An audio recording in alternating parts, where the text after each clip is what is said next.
Evangelho de João, capítulo 5, verso 28. Vamos ler o 28 e o 29 também.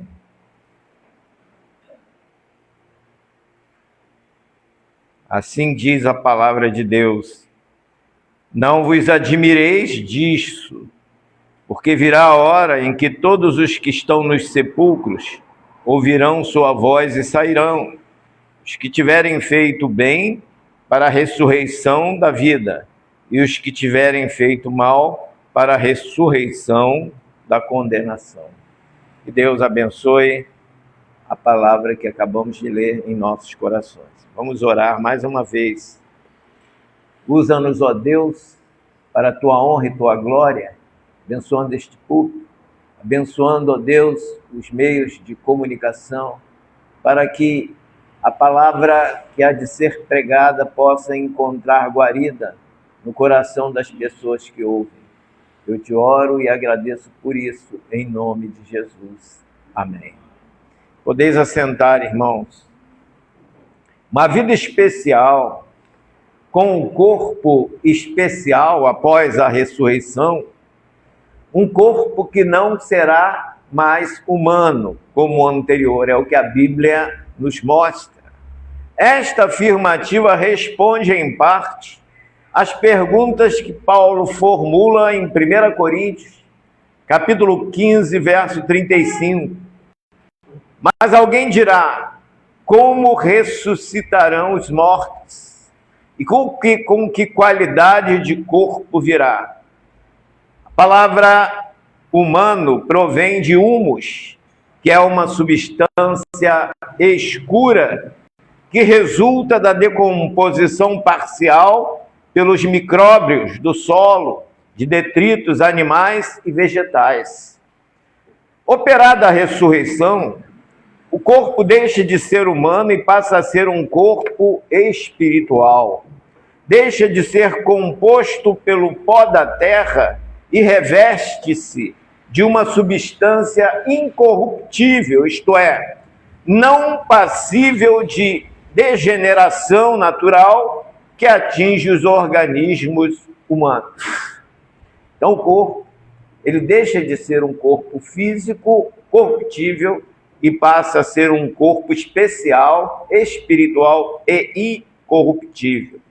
O corpo humano, mesmo sem as condições ideais de saúde, é o maior patrimônio com que uma pessoa pode contar neste mundo.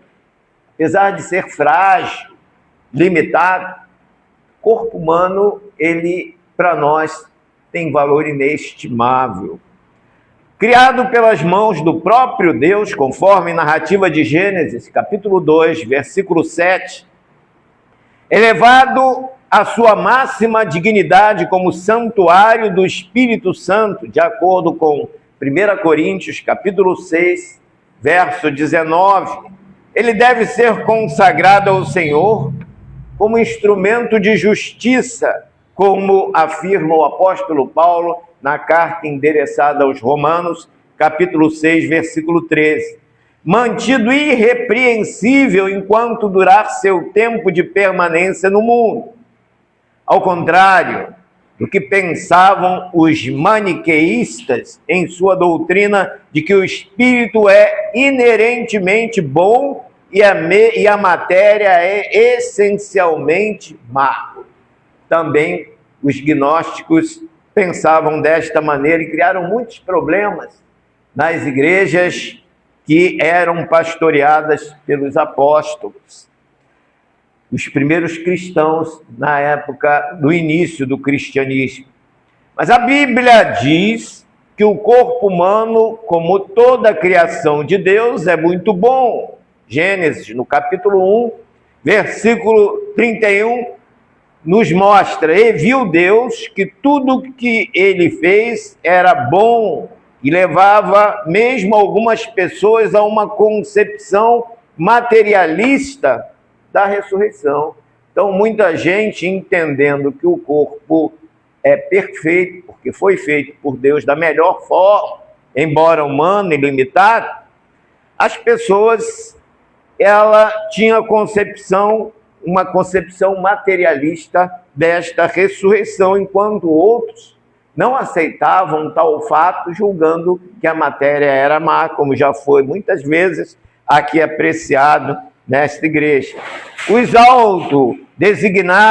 As autodesignadas testemunhas de Jeová pregam que na ressurreição os crentes que não estiverem no grupo dos 144.000 santos que subirão para o céu serão ressuscitados em seu corpo humano e habitarão uma terra transformada paradisíaca, segundo o modelo do Jardim do Éden. Ensinamento errado, porque as Escrituras discordam de esse tipo de doutrina que está sendo apregoado por esta seita. Contra esta posição errônea, o próprio apóstolo Paulo se manifesta em 1 Coríntios, capítulo 15, versículo 50, ao dizer: carne e sangue não podem herdar o reino de Deus. Jesus Cristo, em Marcos, capítulo 12, versículo 25, afirma o seguinte: porquanto, quando ressuscitarem dos mortos, nem se casarão, nem se darão em casamento, mas serão como os anjos que estão nos céus, sem corpo humano, portanto. Então, pelo que já vimos até aqui, entendemos que o nosso corpo que há de ressuscitar não será o mesmo corpo que nós vivemos com ele durante a nossa vida. Sem corpo humano, portanto. Maravilhoso como é, nem por isso o corpo humano subsistirá. Este fato, longe de trazer tristeza ao coração do crente, representa uma experiência maior do que tudo que se pode obter no mundo, uma vez que na ressurreição ele receberá um corpo ainda melhor, mais glorioso, mais belo, mais forte, mais jovem, mais saudável do que os corpos existentes na terra. Nós, nos tempos apostólicos, estavam em voga várias concepções equivocadas do que respeita à ressurreição. Havia aqueles, como os saduceus, que simplesmente descartavam a possibilidade de os mortos ressuscitarem, como se vê em Mateus, capítulo 22, versículo 32. Outros criam na ressurreição do corpo humano como tal. O livro apócrifo, que é um livro não inspirado pelo Espírito Santo, mas na época era muito usado nos primeiros séculos da era apostólica. Segundo Baruque, capítulo 50, verso 2, afirma: pois a terra então certamente restaurará os mortos, sem mudança alguma em sua forma, mas como os recebeu. É outra doutrina herética que ensina a ressurreição do mesmo corpo. Assim, ela os devolverá. Esta posição não se sustenta diante do que o apóstolo Paulo ensinou à igreja de Corinto. E agora digo isto, irmãos: carne e sangue não podem herdar o reino de Deus, nem a corrupção herdará a incorrupção. São corpos espirituais, como Jesus declarou na controvérsia com os saduceus. São como anjos de Deus no céu, não se casam nem se dão em casamento. Uma outra concepção errada daqueles que, como Himeneu e Fileto, diziam que ressurreição já era passada. 2 Timóteo, capítulo 2, versículo 18. Significa que não acreditavam em uma ressurreição real, mas apenas na ressurreição simbólica representada pelo batismo. Então eles introduziam esta doutrina: não, ressurreição já houve, quando a pessoa morreu com Cristo e ressuscitou com ele na conversão. Paulo enfrentou esse problema, teve que mostrar a realidade da palavra de Deus, E isso tem acompanhado muitos através dos séculos, e hoje deparamos também com várias doutrinas equivocadas a respeito deste tema. Mas nós, como crentes, precisamos nos informar cada vez mais, nos abeberando nas Escrituras, para podermos ter certeza de mostrar a palavra correta, vinda de Deus, às pessoas, para que elas não sejam enganadas e sigam caminhos tortuosos. Paulo também combate esta ideia, postulando firmemente a existência da ressurreição literal no texto de 1 Coríntios, em que analisa o apóstolo está em confronto com a falsa ideia de que não há ressurreição.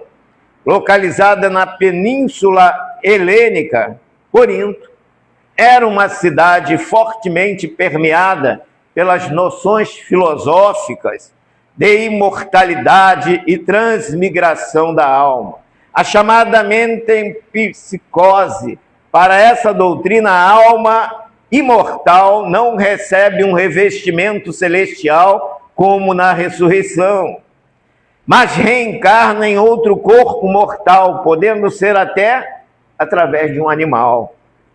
Os membros da igreja de Corinto não estavam imunes a esta forma de pensar, obrigando Paulo a fazer uma ampla defesa, expondo sobre a doutrina da ressurreição, o que se vê no capítulo inteiro de 1 Coríntios, capítulo 15. O argumento apostólico centraliza em um ponto fundamental: existe ressurreição, porque Cristo ressuscitou. 1 Coríntios, capítulo 15, versos 4 a 8. Por falar em ressurreição de Jesus, o saudoso pastor Rubens Lopes, em seu livro de Crônicas de um Pôr do Sol, editora Betânia, página 103, escreve a seguinte matéria: epitáfio é uma inscrição tumular, uma despedida, uma saudade, uma lágrima que se secou. Jesus não teve isso. Se tivesse tido, que epitáfio seria o seu? Ele que passou pelo mundo não como uma sombra, mas como uma fulguração, talvez tivesse merecido mais belo epitáfio que se tenha escrito numa lousa mortuária. Claro, se essa frase fosse escrita por um apóstolo, quiçá por Lázaro, a quem Jesus ressuscitou, ou pela mulher pecadora, por Mateus, o publicano, ou pelo cego de Jericó, a quem Jesus abriu os olhos, ou por Nicodemos, o doutor. Mas é também possível que Jesus não tivesse epitáfio por ingratidão ou por vingança. Ingratidão, porque a humanidade tem memória muito fraca, esquece com extrema facilidade os benefícios que recebe. Será que o centurião a quem Jesus ressuscitou, a filha, iria lembrar-se de Jesus? E os leprosos que ele purificou? Ou as multidões que ele alimentou com pães e peixes, multiplicados milagrosamente? De uma feita, foram 10 leprosos que ele curou, e um só voltou para agradecer-lhe aquele ato de caridade. Os inimigos de Jesus, por sua vez, é que não lhe fariam um elogio fúnebre. Jamais quereriam imortalizá-lo, pois que lhes despertara tanto ódio. Para eles, melhor seria o silêncio selado pela morte inviolável. A verdade é que Jesus poderia ter ou não ter epitáfio, e acabou não tendo. Não por ingratidão nem por vingança, mas porque só existe epitáfio para os mortos. E Cristo não é um morto, morreu, mas não é um morto. Durante 3 dias, esteve no túmulo. No domingo de manhã, as mulheres foram ao sepulcro, levando especiarias para o embalsamento definitivo do corpo, e já não o acharam. O túmulo estava vazio. Ora, túmulo vazio não tem epitáfio. Elogiar quem?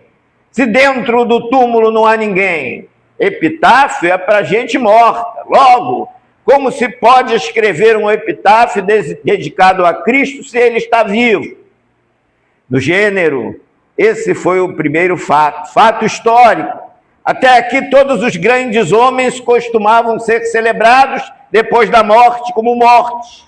Jesus não, pois ele está vivo, vivo e celebrado pelos vivos, celebrado não com epitáfio, mas com cânticos, com louvores, como herói que sobrevive ao campo de batalha.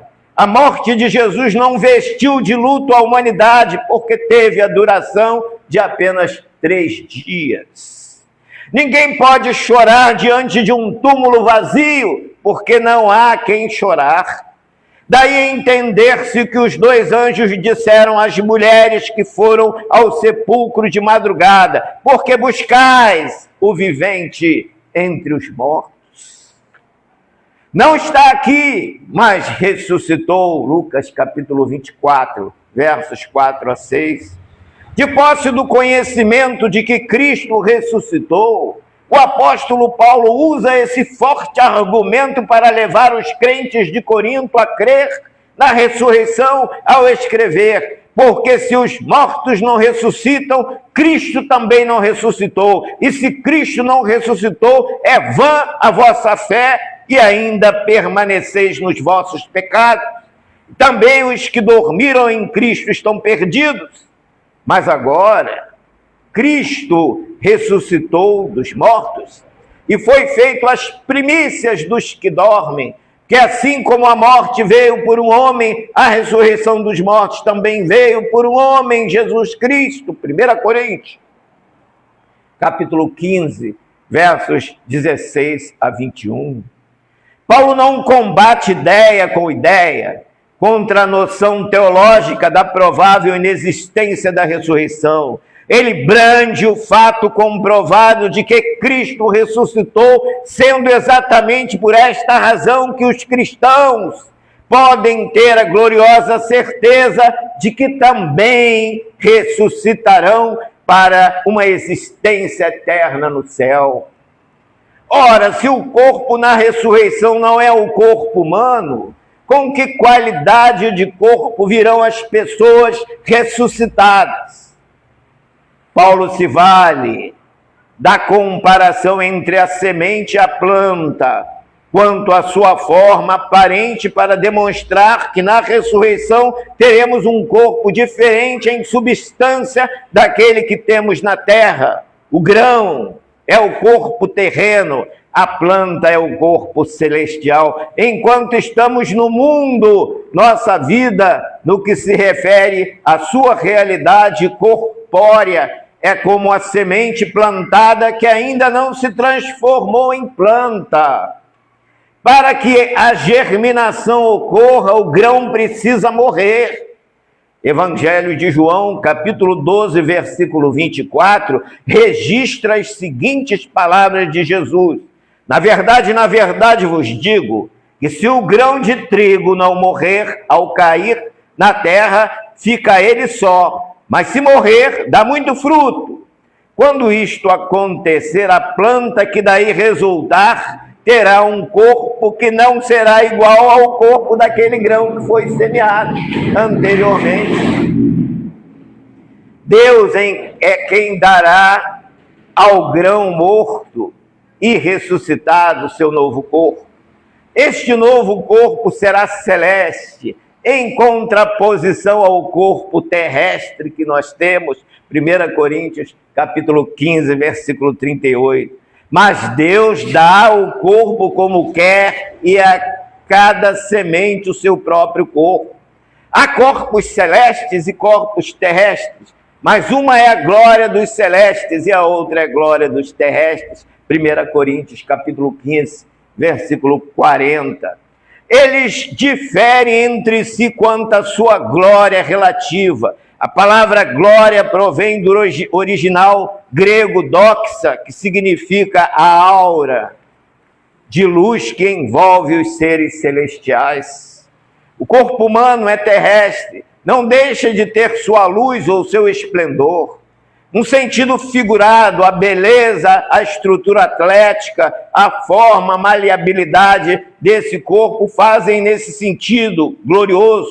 Por outro lado, mesmo em um sentido literal, pode-se falar na glória do corpo terrestre, sendo prova deste fato as experiências com o método Kirlian de fotografia, as quais demonstram a existência de uma camada de luz envolvendo o corpo. Esta camada, que os especialistas chamam de aura, se projeta ou se retrai de acordo com o tipo de sentimento de cada pessoa. Sentimentos como ódio, inveja, ira, provocam a retração da aura, ao passo que amor, simpatia, bondade causam sua expansão. Em Mateus, capítulo 6, versículo 22 a 23, Jesus faz menção a este fato. Em outros termos, ele diz que se os olhos de uma pessoa são bons, isto é, isentos de cobiça, de malícia, todo o seu corpo terá luz. Olhos espiritualmente ruins levam um corpo a ser tenebroso. Permanece, porém, a questão de que substância serão estes corpos celestiais. O apóstolo, após 18 anos de trabalho intenso, 400 cientistas descobriram a partícula chamada quark top, considerada a matriz material do universo. Desta partícula, que só dura 1 trilionésimo de segundo, transformando-se em outras mais estáveis, se originou toda a matéria existente no universo. Quanto ao quark top dos corpos celestiais, mistério é ainda maior. Para o cristão, esta não é a questão principal, mas importante do que compreender a vida é viver a vida, até porque compreender a vida é uma tarefa que ultrapassa de longe capacidades e razões humanas. Para o crente, o essencial é saber que o corpo que terá no céu, no seio da glória divina, é incorruptível. Não mais estará submetido às condições naturais que o levam a se corromper fisicamente e a ser instrumento de corrupção no sentido moral. Não será um corpo de carne e sangue sujeito ao pecado e à destruição. Na promessa gloriosa de Apocalipse, capítulo 21, versículo 4, onde estiver esse corpo, não haverá mais morte, nem haverá mais pranto, nem lamento, nem dor. Quanto à questão teológica, que discute se o céu é um lugar ou um estado, que se pode dizer pelo prisma da existência de um corpo celestial, é que não há corpo que não ocupe lugar no espaço.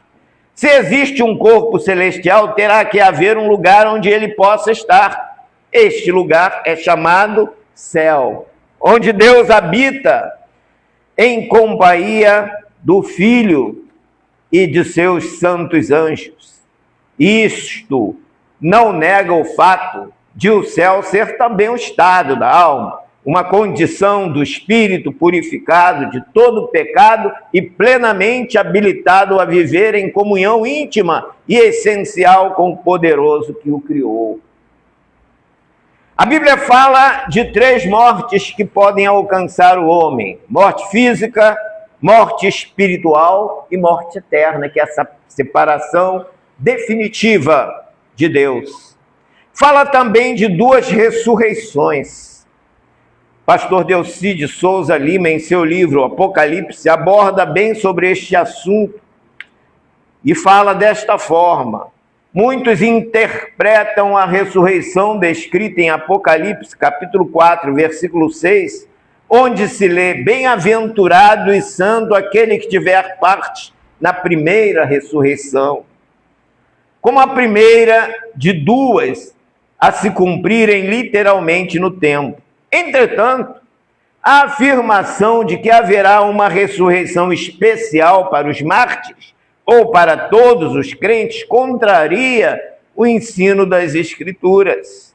Estas ensinam no Novo Testamento que haverá uma ressurreição geral no final da história, precedendo o juízo final. O próprio Senhor Jesus disse: e a vontade do que me enviou é esta, que eu não perca nenhum de todos aqueles que me deu, mas que eu ressuscite no último dia. Porquanto esta é a vontade de meu Pai, que todo aquele que vê o Filho e crê nele tenha a vida eterna, e eu o ressuscitarei no último dia. Quem come da minha carne e bebe do meu sangue tem a vida eterna, e eu o ressuscitarei no último dia. Evangelho de João, capítulo 6, versos 39, 40 e 54. Repete esta mesma frase: eu ressuscitarei no último dia. Note-se também que a linguagem de Jesus Cristo refere-se claramente a todos os seus servos, de todos os tempos. Como tomar uma passagem escrita toda em simbologia, de difícil interpretação, e anular com ela este ensino claro, em linguagem objetiva e literal do próprio Senhor Jesus? Uma ressurreição que ocorresse no início de um período que ainda haveria de durar 1000 anos, seria no último dia. Jesus não pode errar. Os intérpretes da Bíblia, estes sim podem. Assim sendo, se uma passagem de sentido obscuro contraria o ensino claro de Jesus, devemos procurar esclarecê-la à luz do ensino mais claro, e não ao contrário. Não deixar de interpretar o ensino de Jesus nos evangelhos e buscar em Apocalipse, ali no capítulo 20, naquela passagem obscura, buscar nela a solução para este problema. A Bíblia tem que ser analisada no seu todo, não apenas em seu versículo isolado. Devemos procurar esclarecê-la à luz do ensino mais claro, e não ao contrário. O sentido da ressurreição mencionada em relação ao milênio é simbólico e espiritual. Refere-se ao ressurgimento de vida, exultação e poder das almas dos crentes que haviam sido mortos por causa da sua fé e do seu testemunho. A cena da vida real se contrasta com a morte física. O Novo Testamento ensina que regeneração é uma ressurreição. Se, pois, já fostes ressuscitados juntamente com Cristo, buscai as coisas que são de cima. Essa é a primeira ressurreição. A segunda é aquela especial, única para todos: e eu ressuscitarei no último dia. Porque se temos sido unidos a Ele na semelhança da sua morte, certamente também o seremos na semelhança da sua ressurreição. Romanos capítulo 6, versículo 5. Na verdade, existia, ou existe, uma primeira ressurreição espiritual para quem se converte.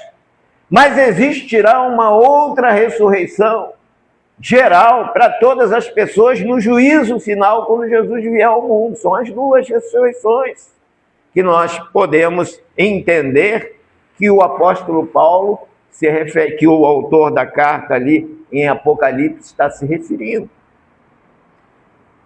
Porque se temos sido unidos a Ele na semelhança da sua morte, certamente também o seremos na semelhança da sua ressurreição. Romanos capítulo 6, versículo 5. Mas Deus nos ressuscitou juntamente com Ele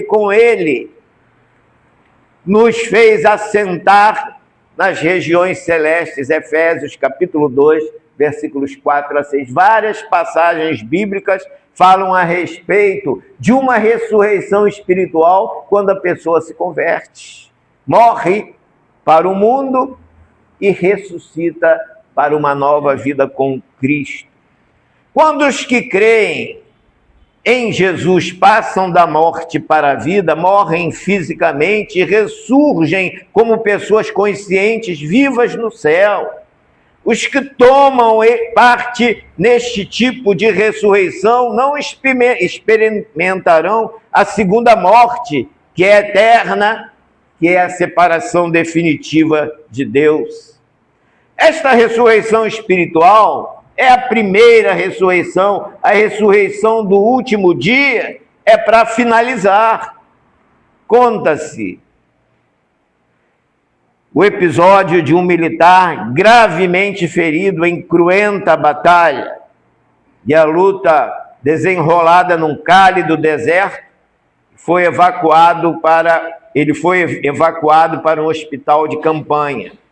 Ao receber a visita de conforto do capelão, manifestou ao mesmo o seguinte desejo: por favor, pastor, quando eu morrer, não toquem a marcha fúnebre junto da minha sepultura, mas solicite a banda de clarins para executar a alvorada em acordes vibrantes, tal como será tocada pelas trombetas na manhã radiosa da ressurreição.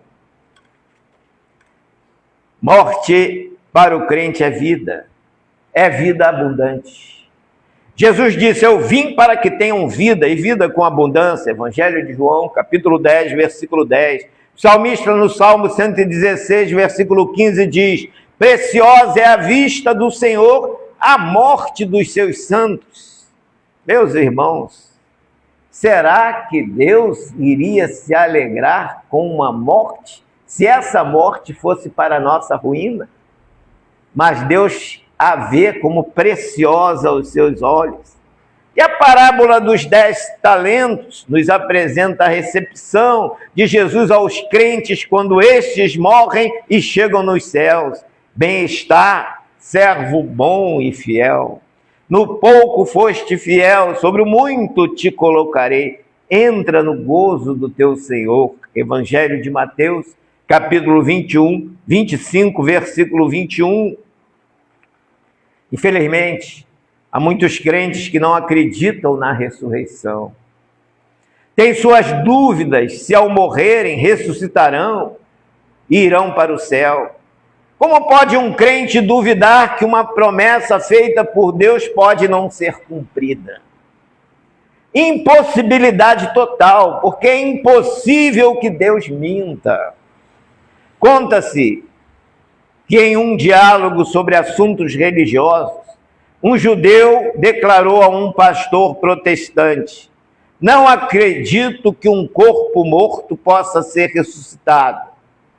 O ministro então retrucou: porventura o amigo crê que no princípio criou Deus os céus e a terra e que formou Adão do pó da terra? Sim, sem dúvida, o livro de Gênesis o afirma, respondeu o judeu. Então, companheiro, por que você não admite que o mesmo Deus que fez o homem do pó possa trazer à vida o corpo que tenha se tornado pó? O israelita, olhando dessa maneira, sou obrigado a aceitar que Deus pode ressuscitar o homem que virou pó. É oportuno lembrar as palavras de Deus endereçadas a Adão, o pai da raça. Tu és pó, e em pó te tornarás. Gênesis capítulo 3, versículo 19.